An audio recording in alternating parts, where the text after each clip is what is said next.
This episode of The Edge is brought to you by Audible.com, offering more than 180,000 titles for smartphone, tablet, and desktop.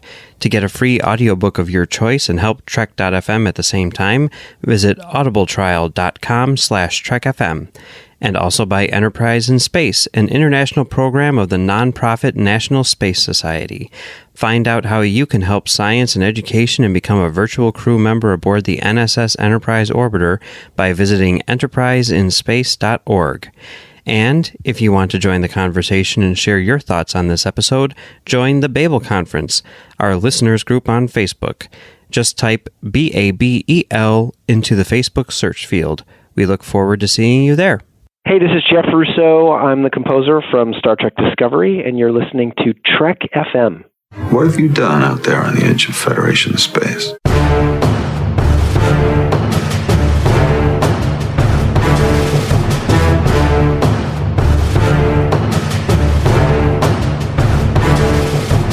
Welcome, listeners, to Postcards from the Edge. I am your host, Amy Nelson, and with me this week is Justin Oser from Earl Grey. Justin, thank you for coming on Postcards. It's great to be here. You know, it's been 10 months since I've joined you on Postcards when we talked about episode 13, so it's wonderful to be here and that the short treks make it possible. Exactly. So glad to have them until season 2 premiere in January. So these are holding us over and I think doing a well job at it. Yeah, definitely. And, you know, I love talking to you about TNG every week, but talking Discovery is great too. Yeah, it is. Well, today we are going to discuss the fan response to the short trek, The Brightest Star. Now, if you would like to participate and share your response, please post your comments on the Babel Conference, our listeners group on Facebook. Type Babel, B-A-B-E-L, into the search field, and it will come right up. All right, well, let's get into it. First of all, Justin, you specifically wanted to be on this episode of Postcards. So why don't you tell us why and what you thought of this and what you thought of this episode, The Brightest Star. Yeah, I think I had signed up for this one because when we first found out information about the four, you know, there was one about Tilly, there was one with this new character, Kraft, one about Saru, and one about Harry Mudd. And I've been fascinated with Saru since the beginning, and I really wanted to learn more of his backstory and what things are all about for him. So I was really excited about this one. Now, like for the short treks overall, I did enjoy Runaway. Calypso just blew me away. I love that one so much. It's actually probably my favorite episode of Discovery, which sounds weird because it's only like 18 minutes, but I loved everything about that, and we could talk about that separately. But we're here to talk about The Brightest Star, which I also love almost as much as Calypso. It's just maybe just a little bit underneath Calypso because we got to learn so much about his planet, see how Saru kind of came to think the way he does and how he's different than other Kelpians and his family and how the dynamics work. I feel like they fit so much into that episode, and it is going to tie into season 2 where it's been confirmed we'll go to his homeworld. So it's kind of like this little teaser that really gets me excited to learn more. I mean, plus like it was amazing to see Michelle Yeoh as Prime Georgiou again. So this episode had a lot of good things going for it. It did, very much so. Well, as of this recording, we've had 60 comments on the Babel Conference, and thank you everyone for a great discussion. It was so much fun reading your thoughts. And so here they are. So, Justin, why don't you start us off with our first fan response? Yes, so Wes Huntington says, "This was an excellent short trek, the best of the 3 so far, and that appearance by the Prime Georgiou was brilliant, totally unexpected. I'm glad that in season 2 we'll go back to Kaminar and find out what led to Starfleet's return to this planet, and we finally know the name of the predator species. Excellent. Bo-Young Kim and Erica Leopold should be commended for writing such an excellent story." Yeah, I've got to agree on all counts. We learned some great stuff. There was amazing writing. We know the predators are called the Ba'ul, which I have to always like pause and make sure I'm saying that right. But it's amazing. I mean, we found out some really great stuff. Yeah. Yeah. And you're right. Credit to the writers. It was a very good story. I thought it was succinct, but yet gave us so much. So interesting there. Yeah, definitely. All right. Well, William Jackson from Twitter says it was awesome. A quick, brilliant piece on hope and curiosity. Absolutely. I think that sums it up. Hope and curiosity. He has this curiosity about what's out there, and his hope overcomes his fear at the end, which is such a great message, I think. Yeah, absolutely. So Rebecca Skipper says, okay, this is the best Short Treks episode yet and worth the delay. First, I love the exposition and dialogue between Saru and his father. We are visiting themes prevalent in TNG's Who Watches the Watchers and TOS's For the World is Hollow and I Have Touched the Sky. At its core, Starfleet promotes exploration and the Kelpian society is the opposite. However, my favorite part of the episode is seeing Lieutenant Georgiou.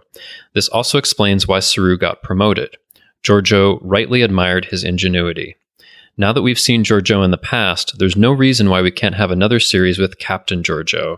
I wouldn't care if Star Trek broke every rule in the book and violated every directive of the Temporal Code. Kirk and Janeway did that enough. I want more Captain Georgiou, not Emperor Georgiou.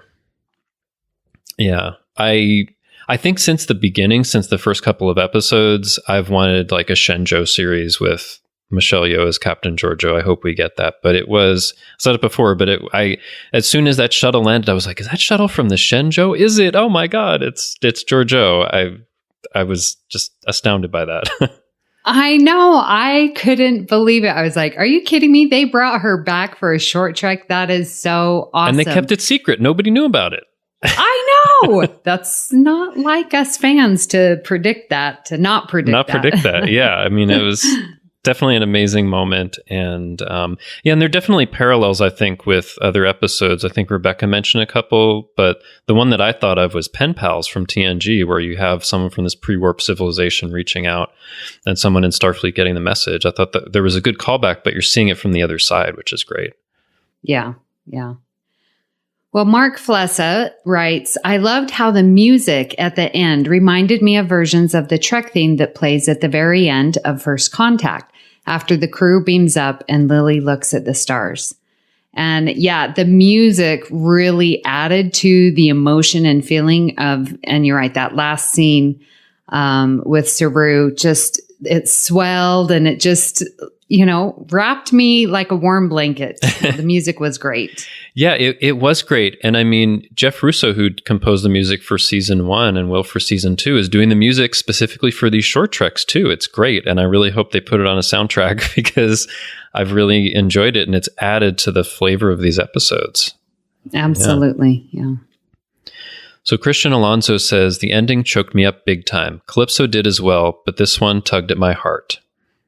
Yeah. For sure. I mean, you're thinking about his future and all that he has to go through. And it's really something. And I put myself in that position also. Like, if I was Saru, would I really leave everything behind, all the people that I knew? That's such a decision to make. I don't know what decision I would make, although, he knew he was going to be harvested and probably die soon. So that probably motivated him.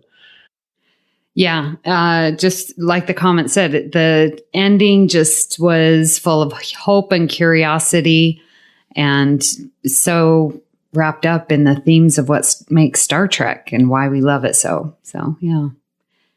Greg Malumbi says, it's my favorite short trek so far. I'm kind of hopeful that these do tie into season 2 and we might get a more Kelpian side to the story.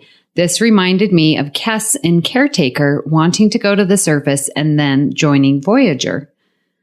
So we're getting a lot of people, making parallels to other episodes in the Star Trek franchise. And I hadn't even thought of Kes, but that's true. She's from this, I guess you'll compare kind of a pre-warp society that's being taken advantage by a warp-capable society, the Kazon, and she's deciding to join Voyager. Yeah, I hadn't really thought about that, but there are other places you see it in Star Trek, and it's great. And well, Greg, as we mentioned before, there will be a connection. We'll see more. So I'm super excited about that.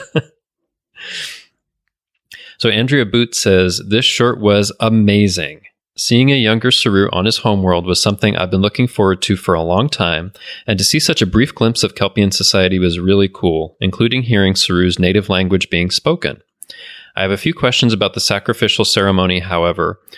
Hopefully, it might be answered next season. Fingers crossed. I have to confess I let off the loudest high-pitched fangirl squeal when the Starfleet shuttle landed and Georgiou appeared. Apologies to any dogs, dolphins, or people that heard me. It was a great surprise at the end of a great episode. Yeah. Yeah, I really enjoyed hearing the native language that Saru spoke, and and knowing that there was like dialect coaches for the Klingon, and for Mary Chieffo spoke quite extensively about it. So to have Doug Jones speaking this other language, I was like, oh man, I wonder if he, what kind of coaching and training that he had, because that language, it sounded just very beautiful, and it seemed so effortless for him to speak it. And I was like, whoa, that's real acting right there. That's talent. And I love the approach they take. I mean, we saw this, I think, in Into the Farthest I Go with Burnham on the sarcophagus ship, and we saw it in Beyond also. But I like what they're doing, because if you notice, like what they'll do is they'll have one person speaking another language, you'll hear it translated, then Saru spoke in his language and it was translated. And then after that, it just became like this artistic choice, like they're speaking English to each other, but it just gives you that other side of what it's really like. And then it's like, this is a convenient way to tell the rest of the story. And I really love that approach and hope they continue that. Yeah, I think it's great because, they show you that it is something that is a hurdle that needs to be, overcome. So thankfully we have the universal translator. And then from here on out, we know they're using the translator. So it just sort of puts your mind at ease when you're going through these, science fiction, weird things that might make some people stumble. It makes you wonder what the rest of the Star Trek episodes would be like if you could actually hear that kind of simultaneous translation like the whole time. It would probably be distracting. Yeah. Well, and then I always think of like NATO and how everyone has a little earpiece and they're listening to the translator. And I'm like, that's annoying enough to try and pay attention to someone who's talking and then have a translator. It's like you still want to look at that translator instead. Although what's interesting is in Beyond, they were 100% consistent. The simultaneous translation went on the entire time. But maybe it's just because it was less part of the movie, but that's one part where but they did it like all the way. And I think it worked okay. So it did. Anyway. All right. Well, Patrick Carlin says, when the shuttle landed, I thought, who's going to come out? This is going to be big. And then I squealed when Georgiou appeared.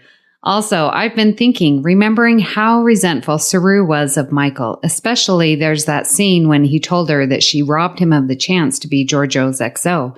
Now finding out that Georgiou was the first human he met, heck, the first contact without the outside that he had, adds a whole new layer to that. Absolutely agree. Like, that's what you were saying, that scene when, Saru was explaining, like, how jealous he was of Michael. This adds that context and another layer to his backstory.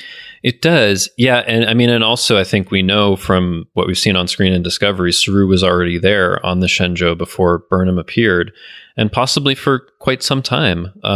Because I think based on what some of the writers said and some of what's in the novels, this probably takes place 15 or almost 20 years before the start of Discovery. So and that makes sense because there would be some time for him to go to Starfleet Academy and move up and all that stuff. And here's Michael Burnham, who just kind of comes aboard in a pretty short time, kind of gets up to the same level. Yeah, it totally adds another layer, because Saru is kind of the special person that's been chosen, and here's Burnham that Sarek is kind of pushing off on Georgiou. It's different, right? So yeah, it's interesting. So Nicholas Paul Collinson says, okay, actually found a high quality some method of this one so I can watch it in HD and not flipped horizontally. I really liked it. The religious aspect of Kelpian society is fascinating. I thought they were just hunted, so it's really interesting that they are actually trained through religious devotion to welcome being harvested. This is again not very subtle, but an interesting critique of religious conservatism. The whole if God wanted us to fly, he would have given us wings idea. This feels very Roddenberry to me. Also, as a biologist, I found this episode fascinating. I'd love to hear or be somehow involved in an episode about the alien biology and discovery. It's been really interesting so far. This is also an interesting take on the Prime Directive, technically a violation in contacting Saru, but good enough reason for the exception for the sake of the narrative, that he's clearly gifted if he can make a beacon out of unfamiliar technology. I hope we get to see more of Kaminar and the Kelpians later in the series and the Baul. Yeah, Nicholas has been commenting on all of Discovery, and I love reading his comments because he has this biologist perspective. And so I definitely understand what you're saying here, and I would love to have you working on Discovery as well. Yeah, come on, Discovery writers and producers, let's make that happen. We probably don't have that influence, but we can ask. Yes. But yeah, there were some interesting Prime Directive questions. I mean, Saru is the one that reaches out first, and he does it with advanced alien technology. So the Kelpians have already been exposed to that, and he's already asking them for something. I mean, they didn't show much of the interaction, but I assume at some point it was like, here's the situation, help, which is kind of like a distress call, I think. So I think, it sounds like they had some discussion within Starfleet and decided to honor this request.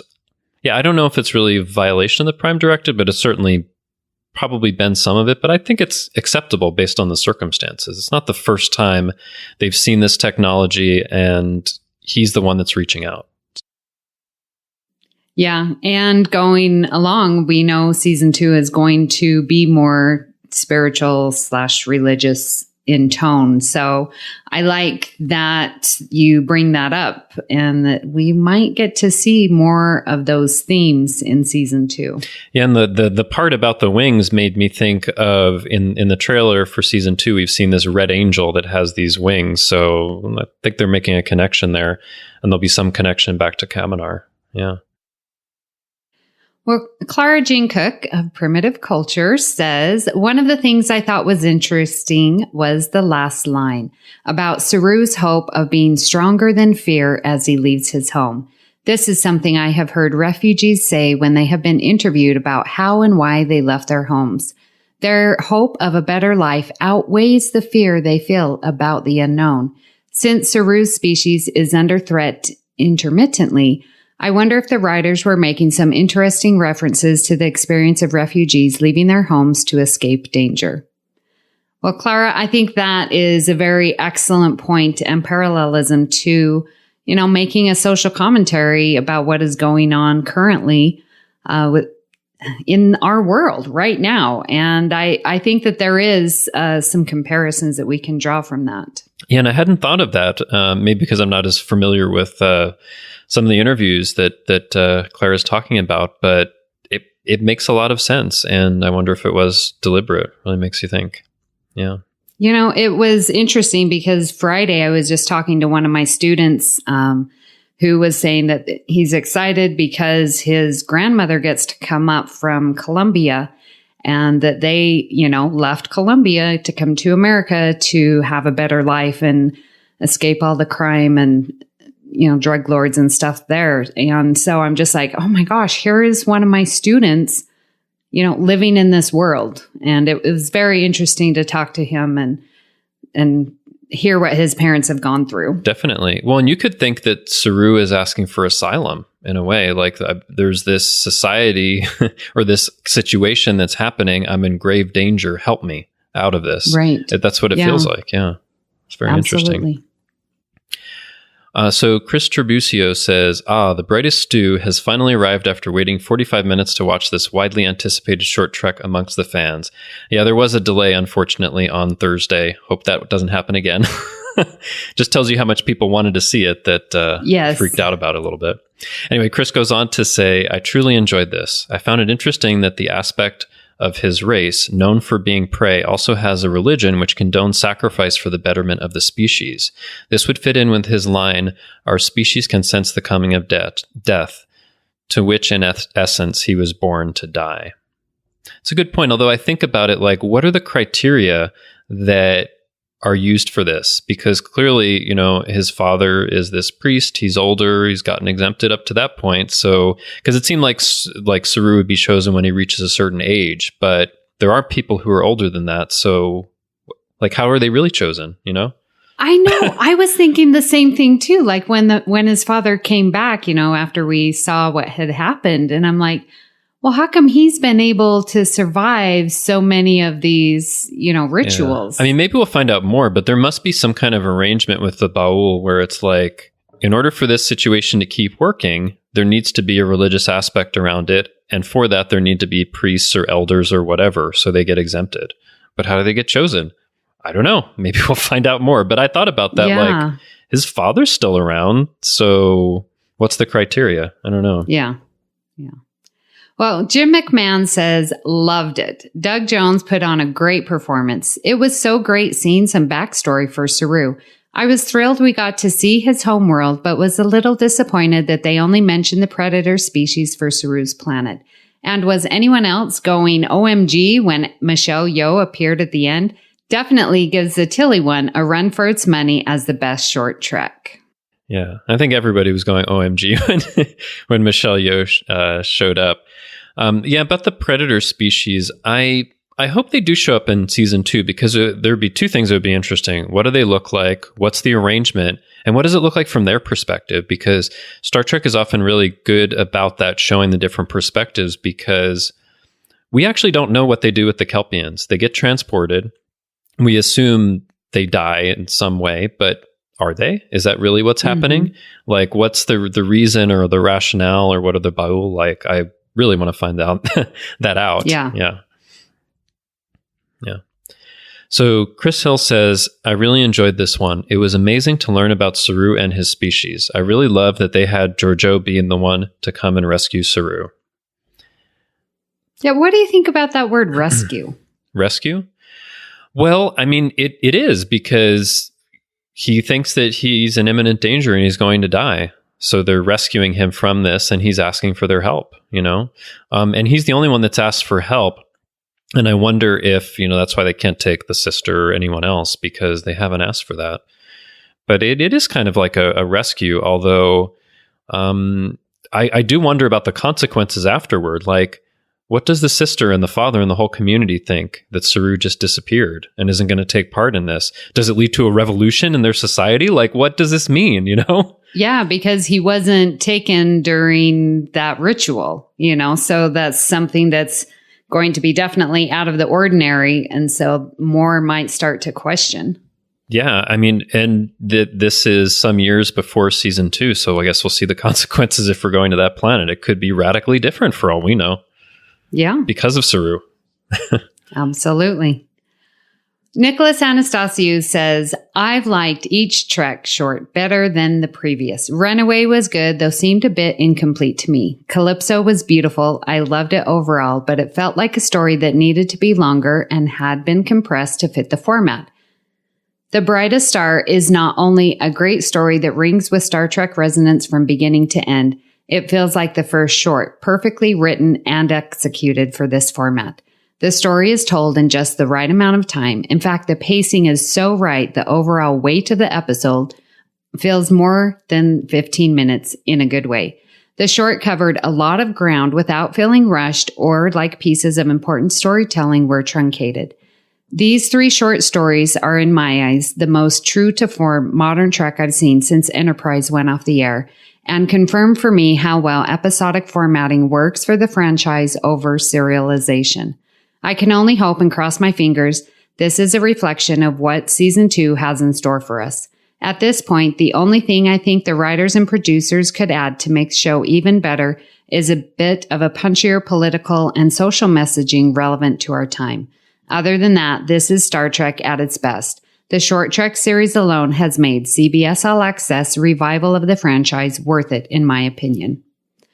Well, thank you, Nicholas, for your great synopsis as usual. And I agree with you. The timing was spot on, and it does feel like a complete story. I had issues with Runaway and Calypso, not as much as I did with Runaway, but yeah, that timing, it just seems so perfect in The Brightest Star that it feels longer, but it really is only, 15 minutes. Yeah. I mean, that's some high praise that Nick gives. And I think it argues for getting more Star Trek out there, because I think the more that you have, the more that will connect with someone. Because I think for Nick, the season 1 didn't quite connect as much with him, but these short treks, like especially the last few, have been a really important connection. He said, he felt it was the most true to form Trek since, Enterprise, like 13 years ago. So I think it's actually great that we're getting these. And I think they had confirmed there'll be more short treks after season 2, which is great. And we're going to have the Picard series and Lower Decks and all this other stuff. Not everybody's going to love everything, right? But I think it's exciting that you're going to get different people being interested in different things and wanting to talk about different things. I think it's fantastic. And it's probably, especially these last couple episodes, have argued it's well worth it doing this format. Yeah. All right, so Paul Chen says, the Brightest Star was probably the best of the 3 so far because it showed us something we were actually curious about.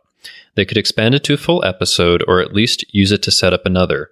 It's cool that Michelle Yeoh makes an appearance as Lieutenant Georgiou. Not really that crazy about the next one. I think Discovery spends too much time on Harry Mudd. But I guess since they paid Rainn Wilson so much money, they might as well make the most out of him. Well, that's interesting, because I was thinking about that. Like, we've had comments where people are really enthusiastic about the Brightest Star, and the next one's about Harry Mudd. And I've actually liked Mudd in Discovery, and I'll watch the short trek, but it may not be everybody's thing. That's the thing. But for some people, it will be. So I think it's quite interesting to see the range of opinion across these different episodes. Yes, absolutely. Well, we did have a couple comments that were specifically about Serana, which is Saru's sister.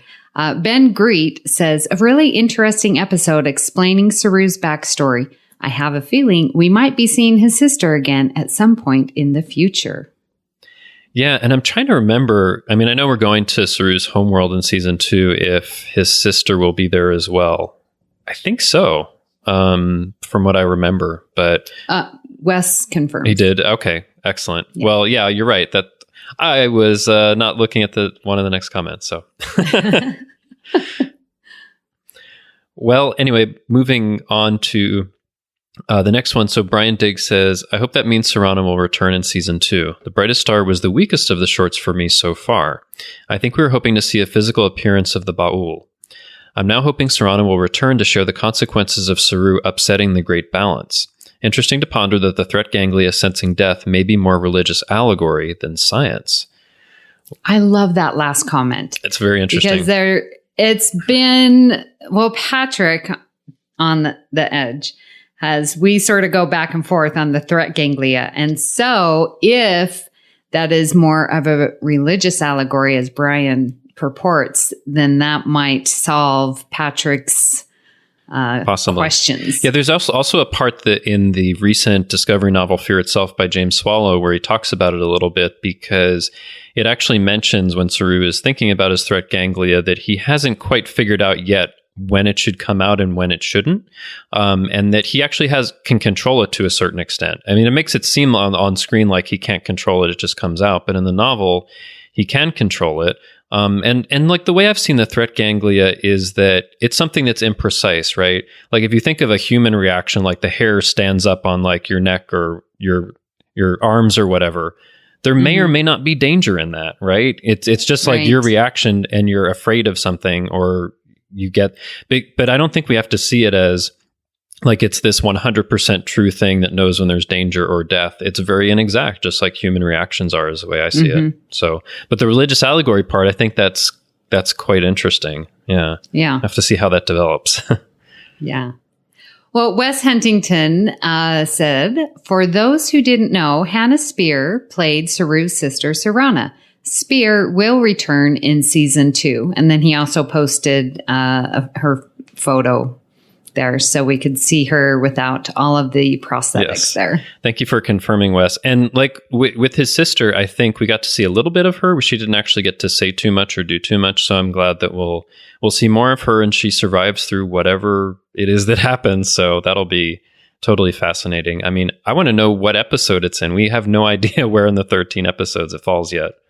I know. Didn't we get at least the first half of the episode titles before season 1? Like It I seems to think be so. coming really late, and I'm yeah. like, I need to know these episode titles. I know, so we can gotta speculate on them. Actually, there is one episode title that has appeared on IMDb. I tend to check these things, and I tweeted about it when it happened.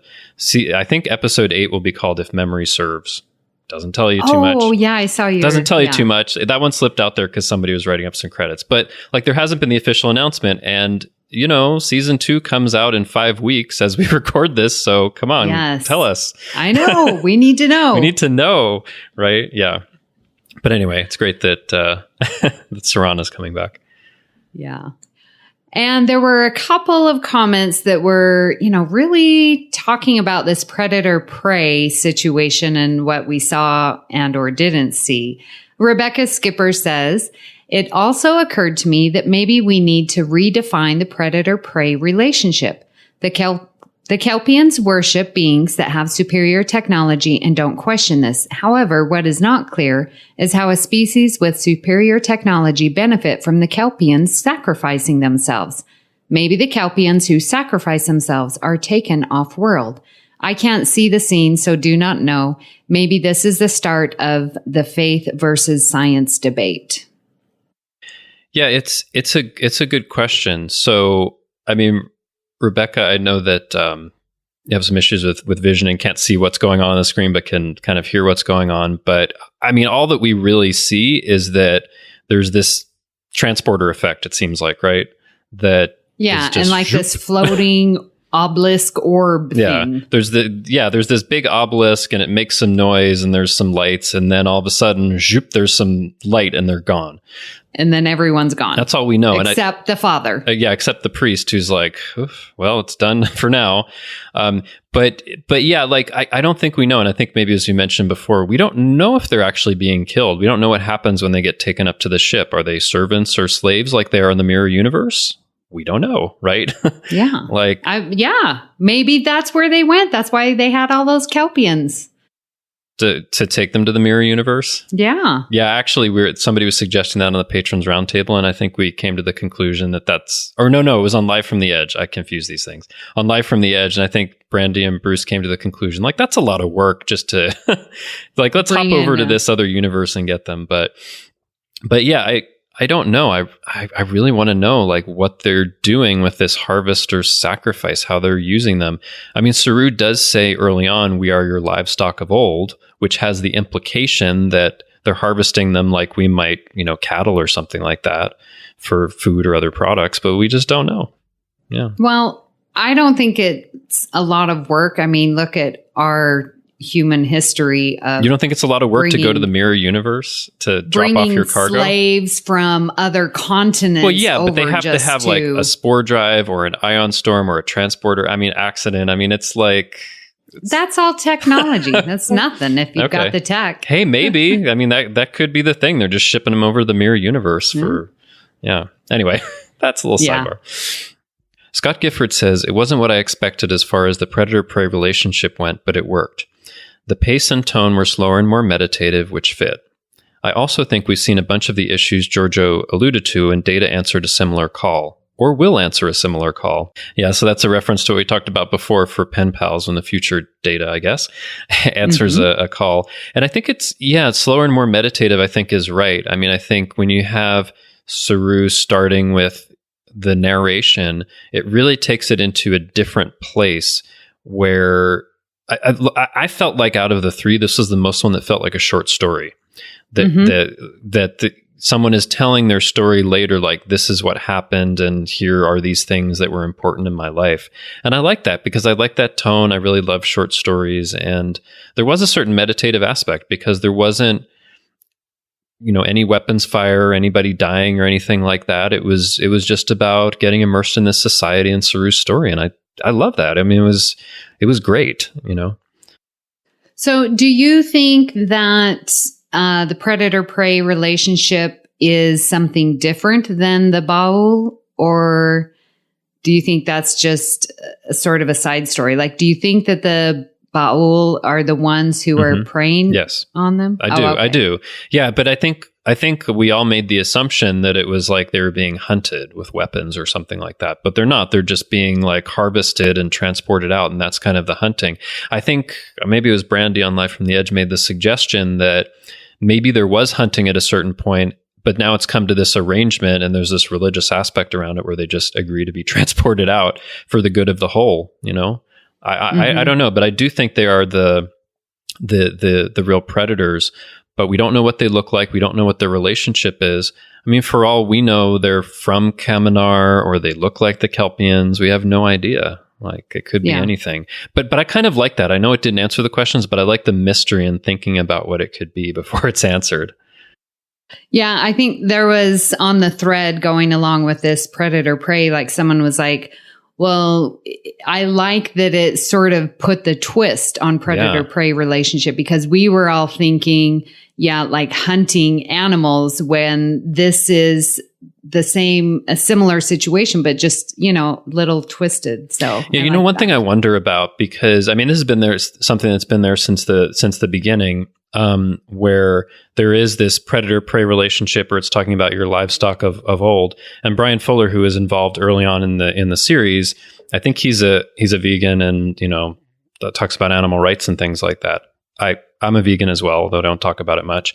But I wonder if like this is continuing in that theme, and it's almost like an analogy to what we might do, where we have cattle that are just kind of like marched off to a slaughterhouse.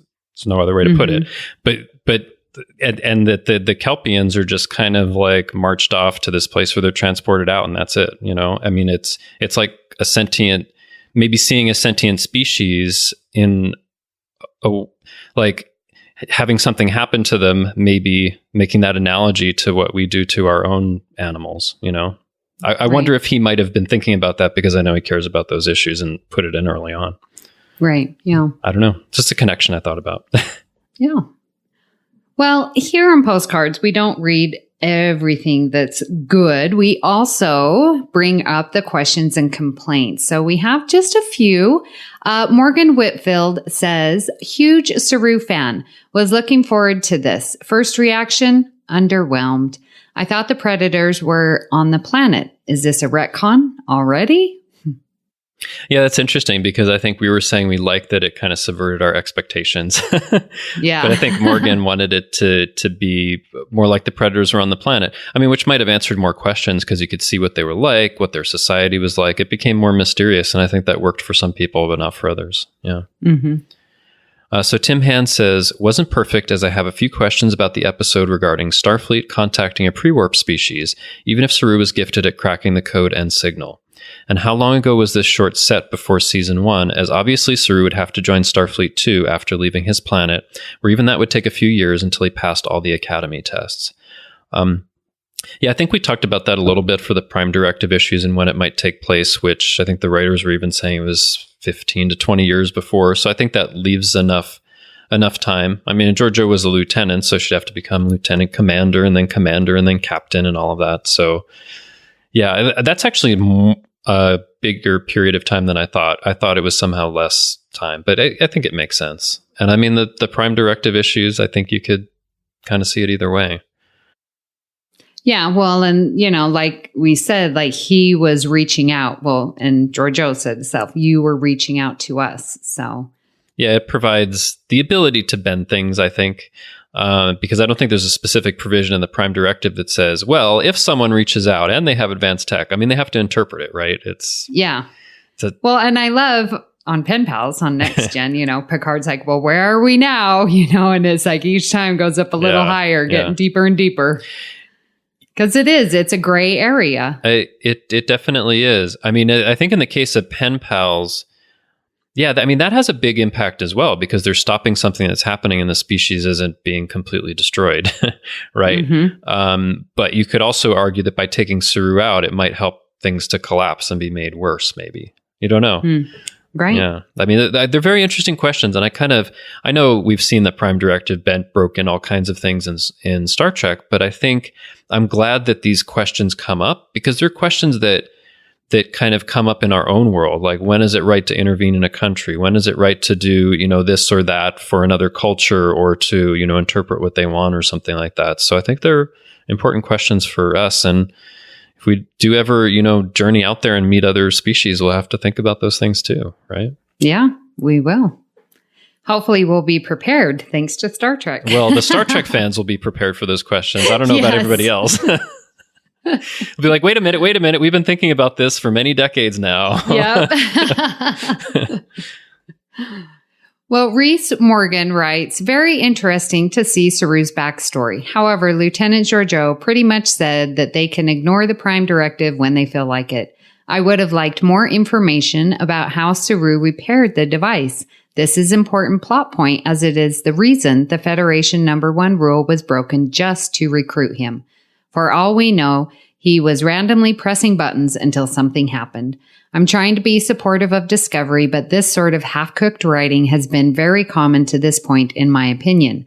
Looking forward to catching up with Harry Mudd next time, though. Yeah, that's very interesting. I mean, I think one thing, actually, Brandy from Live from the Edge brought this up as well.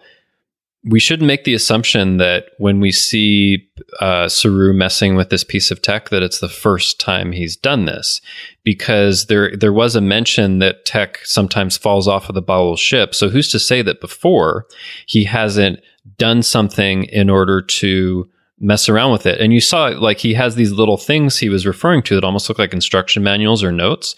So maybe he's been making notes over different tech throughout the years, but now he's ready for it because it's his time. I think it's quite possible he has a lot more experience than we're seeing.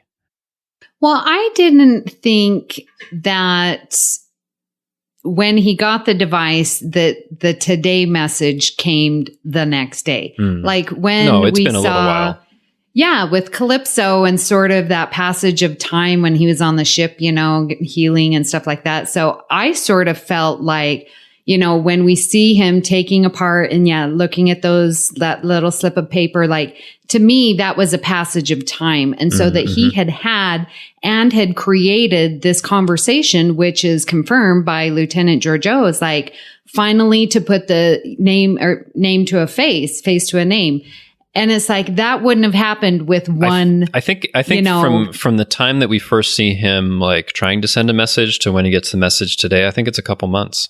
I think it's a while. Oh, yeah. I'd be so bold as to say a year, because like there was obviously messages going back and forth. I mean, in Starfleet, it's such a huge organization, and like they would have had to talk about these things possibly a lot in order to deal with it. But no, I mean, I think even before we see the first time him examining this tech and his father saying, okay, destroy that, I think I'm saying that he may have already messed with other tech even in other years before that.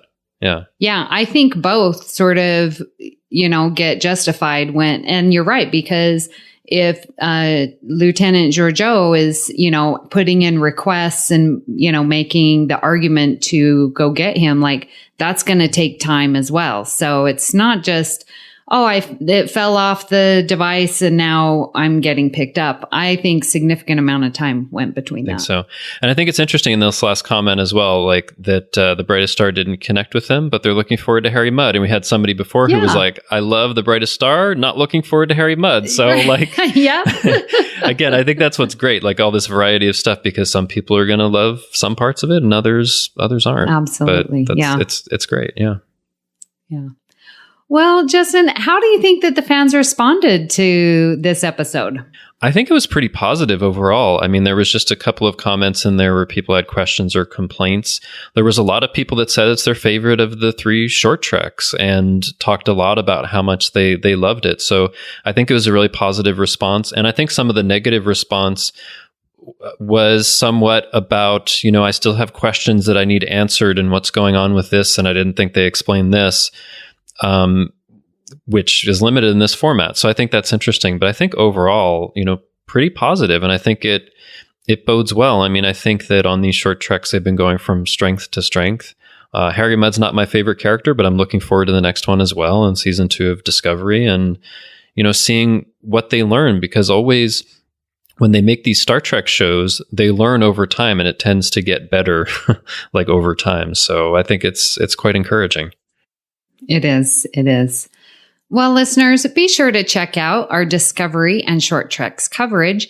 Live from the Edge airs on Friday at 9 p.m. Eastern, so you can watch Bruce and Brandy and ask questions live. That will be released as a podcast on Saturday mornings. And that was really fun, wasn't that? Justin and I were both there. Yes. No, it's a lot of fun. So listeners, if you have the chance, actually, I think for the next Short Treks, they're going to try to do it on the Thursday night at 7 Pacific, 10 Eastern, and then for the regular episodes, they'll do it on the Fridays. But it's a lot of fun being there in the chat and talking to them and hearing the live reaction. I wasn't able to do it much during season 1, but I've been able to do it each time during the Short Treks, and it's great. I mean, definitely, if you can, listeners, and it's not in the middle of the night for you, you should do it. Yeah, it was fun. And seeing every name, all the names pop up, I'm like, oh, I know this person. Yeah. Well, we have our commentary that will be available as Treks from the Edge with Mike and Max, and that's always wonderful. And of course, you can catch a full analysis on the Edge main show with Patrick and myself. To wrap up the coverage, join us for Notes from the Edge for links between Discovery and the broader franchise with our own Chris Jones. You will find all of these in the main feed for the Edge and in the Trek.fm master feed. We'd love to hear your thoughts on Discovery, and the best place to do that is the Babel Conference, our listeners group on Facebook, where I will collect your feedback for postcards from the Edge. You can find us on Twitter at TrekFM or send us email using the contact form on our website at trek.fm/contact. Choose to send to a show and select the Edge. That will come right to me.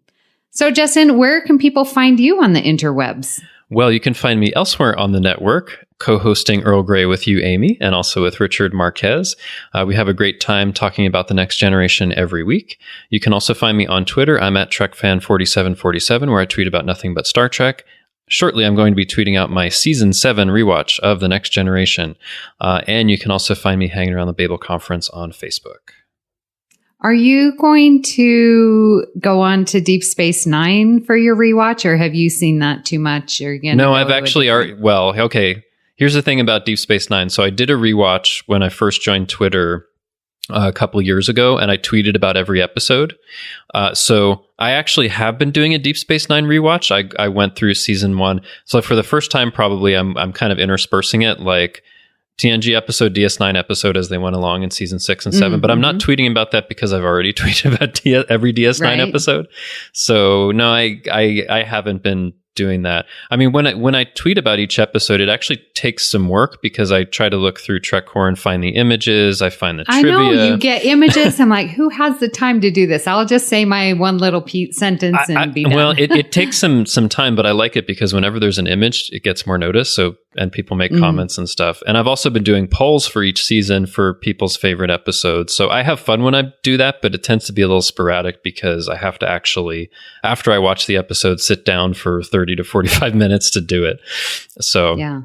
So are you going to start or continue DS9, or are you going to jump to a different series? No, I'm going to continue doing that. And actually, I'm also, once you get into Voyager, I'm going to intersperse the DS9 and Voyager. So I'm trying to, because I didn't see a lot of it as it aired, I'm going to try to do it the way it aired. So going back and forth. But and I'm trying to decide whether I'll tweet about all the Voyager episodes. Maybe I will. Oh, you will. We know. Yeah, I probably will, because at some point I want to tweet about every episode, and I've only done DS9 and TNG, so and I've done Discovery, but I'd need Voyager and Enterprise as well. Yeah. Okay, you've convinced me. I will. All right. Well, you can find me here on the network where, as you know, I am on Earl Grey, where we talk about Next Gen. I co-host The Edge with Patrick Devlin, and you can find me on Twitter at Miss Amy Nelson, and I'm tweeting about my Deep Space Nine rewatch, and I am season 5. I'd say, well, a little bit more than halfway. I just finished episode 15.